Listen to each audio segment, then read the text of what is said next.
Few tales are told of Hades, whose very name inspires fear and penitence, reminding us of the inevitable fate which we all share. I, however, mean to tell you such a tale. Listen carefully. I love the voice of the narrator. I love everyone's voice. I think it gives the character a little extra, you know? Not the character, the game. To hell with this place. It gives them more personality. I know there's a lot of games, especially like RPGs, where there's a lot of text, and for some people it's hard to get into them. Not because they don't know how to read, but sometimes it might be too much. Like I was playing this game called E4, and honestly, it's gorgeous too. It's beautiful, and I really like it. But at some point, it's too many conversations, too much dialogue, and it was long, and it just felt like, you know, they could have cut it back a little bit, because sometimes it felt like it was just dragging the game unnecessarily. I love about this game is that everybody has their own voice, distinctive voice, and it feels like you can connect with the different characters a little more when they have their own voices. But you know, I understand not everybody has the same budget to hire voice actors for their games. But, you know, in an ideal world, every game that is like dialogue heavy should have voice actors. You know, it just makes the game a little more special, a little easier to get into, as opposed to something else. And you know, it just gives the characters a little more personality, more uniqueness, their own identity, you know? And talking about identities, that just reminded me of this movie that recently came out a few weeks ago, last month, I don't know. Obsession. Yeah, Obsession. And you know, just the idea of like Nikki not having her own identity because they're two different. Even though, to be honest, throughout the movie, we only saw the real Nikki for like 5 minutes at the bar. The telephone pole that she had with there, we had to see a little bit, but she like, she might be into witchery, something, witchcraft. With everything with the pendant, the crystals, yeah. So we know that about her. We know that she doesn't have a good relationship with her father. She wants to be a writer, and she's writing a romance or love story. No, she says she's writing a romance, not a love story, I think. But we don't really get to know that much about her.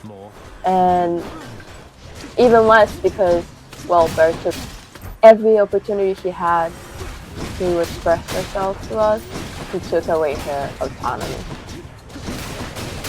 So we don't really get to see much of her, and I think a lot of what we see as well is like through Bear's eyes, and you know, he doesn't really see her. He sees the person that he's obsessed with that is not necessarily her, you know? Hi there. Like, he didn't even know that she had a thing with Ian, and Sarah knew. So it just looked like he was the one who was constantly out of the loop and things. So maybe he wasn't as close to his friends in general as he thought he was. Not only Nikki, but maybe the rest of the characters he wasn't as close to. Goddess Athena. Also, Ian, you're bad.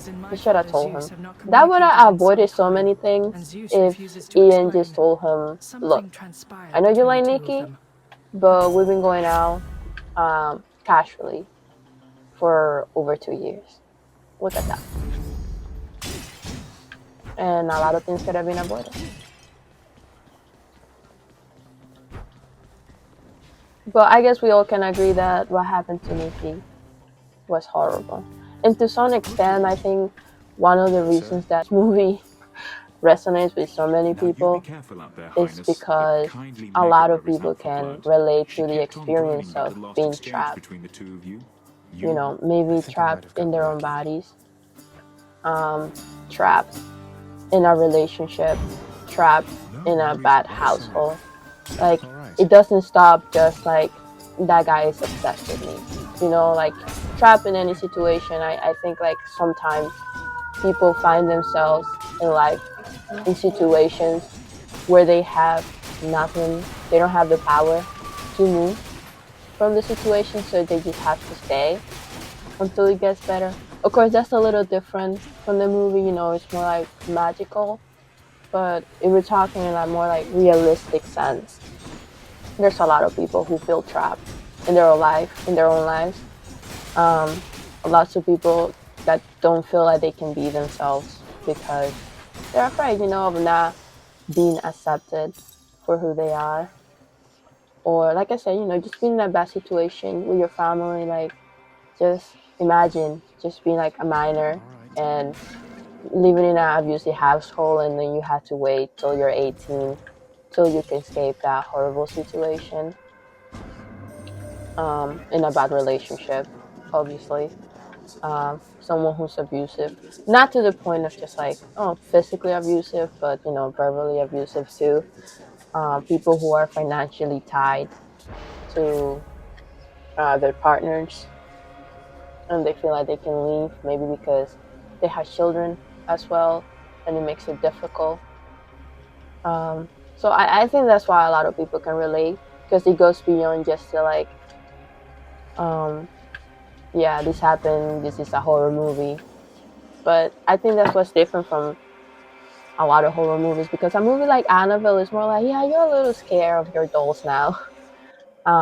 But you know, you can convince yourself that none of that is real. You know, the possibility that like a possessed doll can come to you is kind of far fetched.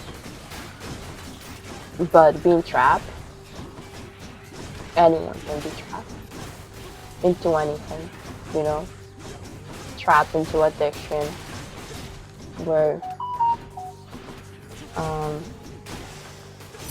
you feel like you can escape it I can use that back. even if you want to. Let's have a look here. So for Nikki, she was aware of everything, you know, that was going on. Here then. At least that's how I interpret it. Like she was aware of everything, but she just couldn't always control her body because there was a moment where she tried to escape, um, like the party and like in her life, herself, but she couldn't because the curse was stronger than she was. But yeah, that's what I think. Also, while I was talking to friends, so we had this question of like, at what point do you think Bear became the villain? But I think that one point that the movie is trying to make is that people like him are really dangerous because they don't seem like a good like a good guy. Oh my god, Sounds they don't seem like a bad guy until you actually start to live with them. You know, I think this movie makes an allude to those like the good guys, the nice guys. When in reality, after they get what they want, they start to reveal themselves. So I don't think he was a good guy at any point of the movie. I just think he was concealing who he was. Because actual good people don't assault others when they have an opportunity, right? In my opinion, right? So I just think he was never a good guy. Especially, you know, at the beginning of the movie when we see the cat Sandy passed away because of the pills. To me, that just shows so much negligence and lack of care. I think like when you have a pet or something like that, and I know some people say, oh, you know, he recently moved into the house, but it looked like he packed. You know, it looked like he already put his things into the house and everything, and he goes to that area, I assume every day, and he never noticed that the pills were open. Always a I don't know. care on. I think that lack of carelessness and the fact that when he was crying at the beginning of the movie after they showed that the cat passed away, he wasn't even crying about the cat. He was crying about Nikki. Take that as a no. Yeah, horrible. And you know, I think he just put the cat on a plastic bag. I know people do that, but I think like if you're with an animal, pet, it doesn't matter for how long, but especially for a long time, I think you owe it some respect to, at least bury it or something, Definitely not. or give it some dignity for all the happiness and companionship that he gave you when he was alive. Look. So to me, that already makes him an iffy person. But if you want a definitely a bad guy moment when he actually realized that something was wrong with Nikki, and I don't mean like in a spiritual sense, he knew the wish was real, but that she was going through something and that she was in a vulnerable state, whatever was going on with Nikki, she was not mentally stable, before he realized it was a curse. She looked like a person who wasn't mentally stable nor ready to be in a committed relationship, especially to a guy that she never gave any signs of liking. So just right there, the fact that he didn't put a stop to that relationship just because he was more concerned into satisfying his own needs, to me, just already horrible. So, and it showed that he didn't love Nikki at all. He just loved the idea of being with her. So, but of course, that's just my opinion.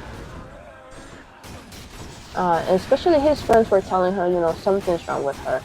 I don't know where she's liking you, And I hated the fact that, they were saying, what are you doing? But also that Nikki was kind of being blamed as like taking advantage of him when he was actually the one taking advantage of her.